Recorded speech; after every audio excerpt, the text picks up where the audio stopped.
Assalamualaikum warahmatullahi wabarakatuh. Salam Pramuka. Perkenalkan, nama saya Dista Natania Witasari. Saya berasal dari SMA Negeri 1 Kesamben, Kabupaten Blitar. Saya di sini akan menjelaskan poin pertama keagamaan dari Pramuka Laksana, yaitu berisikan tentang rukun sholat, hal-hal yang dapat membatalkan sholat, dan membaca atau menghafalkan ayat tematik serta penjelasannya.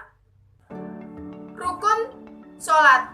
Berikut ada 13 rukun sholat yang akan saya jelaskan. Yang pertama, berdiri bagi yang mampu. Islam memberikan keringanan bagi yang tidak mampu berdiri dengan cara duduk ataupun berbaring. Yang kedua adalah niat. Niat sholat dilakukan karena Allah Subhanahu wa ta'ala. Niat juga bisa dibaca secara lisan berdasarkan bacaan niat yang ada. Bacaan niat umumnya mencakup nama sholat, jumlah rakaat, dan melakukan karena Allah Subhanahu wa ta'ala. Yang ketiga, takbiratul ihram. Takbiratul ihram adalah bacaan takbir Allahu Akbar pada sholat. Yang keempat, membaca surat Al-Fatihah pada setiap rakaat sholat. Yang kelima adalah ruku dan tumakninah. Setelah itu, ruku wajib dilakukan dengan tumakninah atau tidak tergesa-gesa. Ruku adalah gerakan membungkuk badan dengan kedua tangan berada di lutut. Yang keenam, iktidal dan tumakninah. Setelah ruku, tegakkan badan untuk beriktidal dengan tumakninah sebelum melakukan sujud. Yang ketujuh, sujud dengan tumakninah.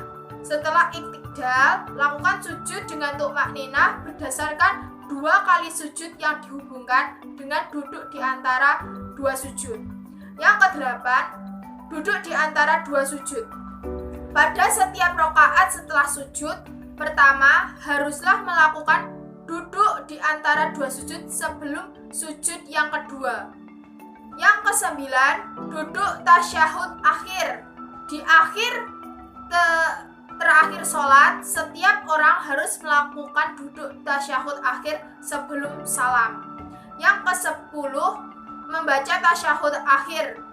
Yang ke-11, membaca sholawat Nabi. Saat tasyahud akhir wajib membaca sholawat Nabi yang dikirimkan kepada Nabi. Yang ke-12 adalah salam. Setelah itu baca salam dengan gerakan kepala menoleh ke kanan dan ke kiri. Yang ke-13 adalah tertib. Tertib adalah rukuk ke-13 atau yang berarti melakukan sholat atau semua rukuk sholat dengan beraturan. Penuhi 13 rukun sholat tersebut agar nilai ibadah diterima di sisi Allah Subhanahu wa ta'ala. Hal-hal yang dapat membatalkan sholat. Yang pertama yaitu berhadas, seperti kencing ataupun buang air besar. Yang kedua, terkena najis. Jika tidak dihilangkan seketika tanpa dipegang atau diangkat atau dengan tangan atau di selainnya. Yang ketiga adalah terbukanya aurat. Yang keempat, mengucapkan 2 huruf atau 1 huruf yang dapat difaham. Yang kelima, mengerjakan sesuatu yang membatalkan puasa dengan sengaja. Yang keenam, makan yang banyak sekalipun lupa. Yang ketujuh, bergerak dengan 3 gerakan berturut-turut sekalipun lupa. Yang kedelapan, melompat secara luas. Yang kesembilan, menambah rukun fi'li dengan sengaja. Yang ke-11, mendahului imam dengan 2 rukun fi'li dengan sengaja. Yang ke-12, terlambat dengan 2 rukun fi'li tanpa uzur. Yang ke-13, niat yang membatalkan sholat. Yang ke-14, mensyaratkan berhenti sholat dengan sesuatu dan ragu dalam menghentikannya.